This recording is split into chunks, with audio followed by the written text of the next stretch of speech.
Oh, hi there. How you doing, guys?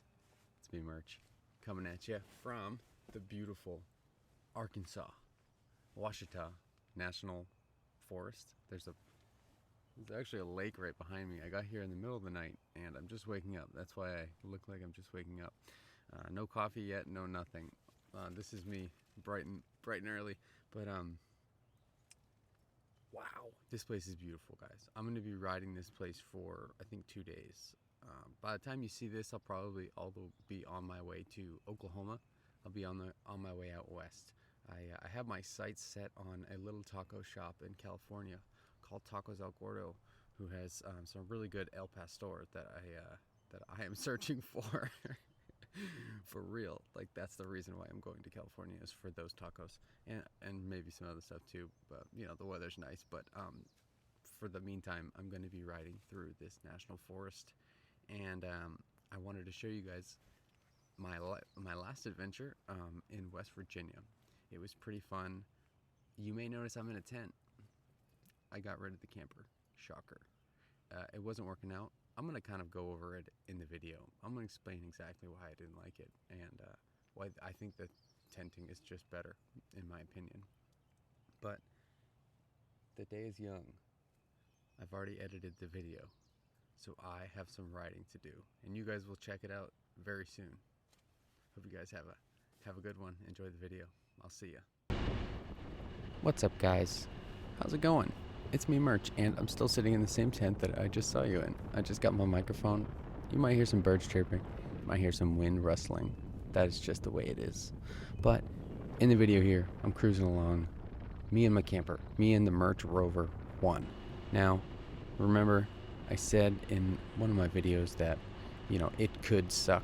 There's a 50-50 chance that I might not take it with me. And I called it the Merch Rover 1 because with all things, it's kind of like a prototype. And I was getting a feel for it. And I was getting a feel for riding with the trailer. And it wasn't bad. Going through these bends up here, it really tracked well. It stayed right behind me the whole time. It was the width of my motorcycle and actually slightly skinnier. So the line that I was taking, where my mirror was, or where my foot peg was, that was exactly where the outside of the trailer would be. So it wasn't like I actually had to correct or steer differently than I normally would. It would go right behind me. So that was something that was very, very different than most trailers that I was seeing on the road. They're a little wider, or maybe just my bike was really wide, but going through these turns here was no problem at all. You can see how close I'm getting to the side. Obviously, when you're going to the middle line, you're going to want to just be a little more cautious because that's a car. But you can see here, look, it's doing excellent. It's actually pretty far away from that side. And one thing that I did notice, I have to say that towing with a trailer, it's heavy. It's behind you. You absolutely feel it. You can feel everything. I wanted to go up these mountains in West Virginia. Forgive me, but I don't recall exactly the name of this forest. I'll put it in the video after, but it's really, really steep hills. We're going up, we're climbing, there's switchbacks, there's all sorts of stuff, and there's gravel in the road. There's all these things that you need to look out for. So I wanted to put it through some trials, and so I saw this puddle over here with a bunch of stuff in it, and I wanted to show you guys, if you come to a stop in some gravel, it doesn't really jerk around too much, and if you have to get going again with the trailer, this particular one I guess is the only one I'm familiar with, you can go through a puddle in the dirt. It's a little bit wonky. You can see, like on the next clip, my handlebars move a little bit going forward, but for the most part it's pretty stable, and it doesn't throw you for a loop. So the tongue weight is very crucial to that. I got the tongue weight down to about 50 pounds, and I found that was the ideal range. But you see here, watch my handlebars, a little bit of sway going on there. That's normally not there. I felt that immediately when I started towing this trailer. I started to feel there was just a little bit of floatiness in the front handlebars. I wasn't really a big fan of that, and I kept note of that. And I think that's just something that you have to accept with trailers. it changes the ride. And if anyone says that it doesn't change the ride, maybe it doesn't for them, but it changes the ride for me. And I kind of felt limited. I felt very limited in what my abilities were. Now, I did a... Oh, side note, you guys, check this out. Look at this. This entire forest is rhododendrons. Absolutely, as far as the eye can see, left to right, rhododendrons. It's so cool. I've never seen anything like that before. Usually rhododendrons are something that people have at their house, you know, as like as a nice shrub. I've never seen them growing completely rampantly wild like this. It was really cool. But I was coming around this bend here. I saw a really nice river, stream going down, and look at those rhododendrons. God, got ADD so bad, but yeah. So it's coming down this road. I looked over.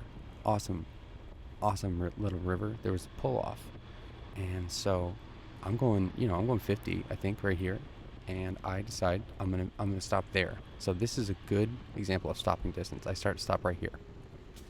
See that? It's not bad. You can stop, but it's not as good as normal. So stopping distance is something to take into consideration. It's pretty good on this particular trailer, and you can see the trailer behind me. It's not doing anything strange. We get off into the dirt. You know, lots of people say, "Oh, don't go into the dirt." If you have a trailer, you totally can. Having those big tires really helps, and it's just a nice feature to have. Being able to move it, back it up like that, it's kind of cool. It's not something that you can do with other campers, so that is a bonus for motorcycle campers. They're very versatile. And right here, guys, I'm doing the classic coin toss.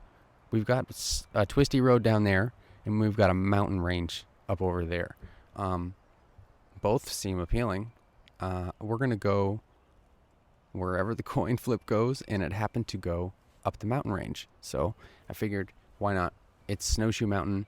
I've been up there in the wintertime a lot. I had a season's pass there when I lived in Maryland, and I would frequent there often, but I had never been up this particular way. At least not that I can remember, because it was wintertime and the roads were so bad. I was going so slow, so I figured I would take it for a spin. But check it out. After riding with a trailer for a long time, I'd say at this point, it's about 1,000 to 1,200 miles. I feel confident doing these type of things. You can build your confidence. You can learn how to do it. It's a skill that you can acquire, and it's a skill that you can hone. I'm cruising along. These are gravel covered roads, and once you learn sort of the ins and outs of riding a motorcycle in general, adding on a trailer is just more cautions that you have to take. You have to go very, very slow in the corners. Like, look at that. If I was going too fast and I was over the center line, I would probably be dead. I would have hit the car or that truck there. So you have to amplify all of your safety precautions. Slowing down. You have to slow down. And that's kind of where things started to negatively impact my ride. Not that I like to go fast, but things like that, going over those railroads, shaking the front end around like crazy. Is that worth the benefits of having a camper? Is the fuel mileage going down 10 miles a gallon? Is that worth having a camper? It's not that much better, in my opinion. Going up these mountains, normally I would be flying if they were not, treacherous, covered in gravel. Obviously, I would be going slow anyways with the gravel, but you could definitely be having a much more fun of a ride if this was a nice clear road, sunny day, no adverse conditions. But I kind of wanted to showcase that you can do it. You can do it, yes. I'm pulling this trailer. I'd say it's probably 300 pounds. To be completely honest, it's probably a 300-pound trailer, and I'm pulling it up a mountain. Snowshoe Mountain is one of the only ski resorts that I've ever been to that it has the parking lot at the top. It's usually the other way around.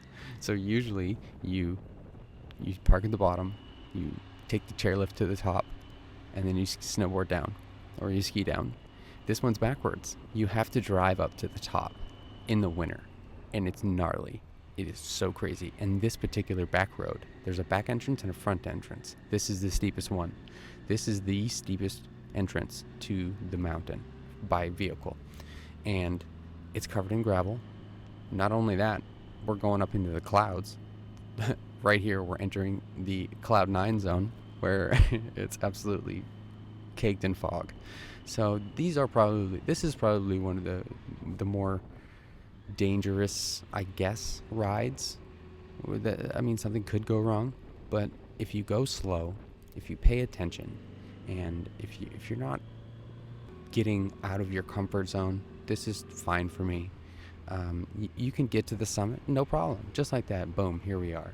And it was kind of cool to see that I could do it, but for the most part, it was sort of lackluster. And it wasn't too crazy, but it was a little bit lacking, in my opinion, big time. But coming down the mountain, that was another whole animal. You have to really be careful because the gravel is still there, the incline is still there, and the trailer's pushing you rather than you pulling it up. So you got all the weight on the brakes and the tires rather than on the clutch like it is going up. So that's a different animal. I'm glad I got to experience that, came out on top, but I don't think I'm going to be doing that particular ride again. But got down to the bottom, everything was hunky-dory, everything was good. I felt like I had just sort of had a mini adventure, but I really didn't do anything at all. But it was cool. It was cool to be up there. But another thing, guys, is that this trailer and this bike particular, you can still have a good time. You can still roll through these switchbacks. There's all sorts of twisties that you can still take this down. You just have to tone it back a little bit. You just have to dial it back. And if you're not a super fast, crazy paced rider, and you don't always want to go fast, and you kind of like a more relaxed, kicked back ride, a trailer is for you, because it sort of forces you to take a pause, to go slow. You can't go fast on the highways. I think 70, 75 was the fastest I could go, and that was pushing it with high winds. But if you're into a nice, comfortable ride, slow paced, and having all the gear that you need, a trailer is probably the choice for you. It's probably a good call. For me, I was kind of ready to do something different. I wanted to change it up. I felt like it was holding me back from the experience that I was having, or the experience that I wanted to have. It had all the bells and whistles, yes. I spent my time on it. I spent a lot of, well, I guess I wouldn't say money, but I probably spent about $400, and the rest of the stuff was all stuff I already had. I got the shower, I got the water filtration, I got the water pumps, I've got sinks for laundry, sinks for dishes, I've got intake fan, extraction fan, I've got cooking, I got spare tires. You guys, I got the works. I got insulation for days, CB radio, I've got it's extremely aerodynamic. This thing flies on the highway. It doesn't even move a muscle. It's a great setup. There's always things that need improvements, but for the most part, it was just too claustrophobic in there for me, because I like being outside. I like hearing the birds, hearing the wind, having being a part of the outdoors, waking up in a tent, opening it up and looking out. This kind of takes all that away. You lose all that. And I was over it. I went out, I got a tent, Walmart, look at all this space, way more space. I can, this was like $20 tent. It's not a good tent. I threw my old one away, and I got some popcorn, okay? Don't judge me. And I got some apple fritters, because while you're there, might as well. And I was having a good time, guys. So I ended up hooking the guy up at the trailer park. Well, I guess it's not a trailer park, but the tent site that I was at, I hooked him up with it. I left it right there on the side of the road, and I drove away. I can't help but feel like this is sort of like a breakup. But the camper has no idea yet that we're about to split ways. I feel like it's about to get pranked so hard. It's a prank. I guess, in summary, it wasn't a waste of time. I had a great time building it. I had a really good time riding with it. I learned a lot. I learned a lot about what I want in my journey and what I want riding. I found that I really enjoy the freedom of just being on a motorcycle alone, and I think I was getting too caught up in my old van life days with having all the amenities when it was actually sort of causing me a little bit more stress, I guess, because I'm always looking back at the camper. I'm always wondering if it's gonna flip over and throw me down a ravine or whatever, what have you. If it's gonna go into the other lane, it's another factor. I was talking with my mom and my dad on the phone. I try and talk with them often when I'm on these trips. And I was telling them that I was spending as much time looking in the rearview mirror at that trailer as I was looking forward. And that's not good. So I'm looking forward now, guys. And what I'm seeing is beautiful. And the next time I see you guys, you're going to be seeing it too. So I'll talk to you real soon, guys. Peace.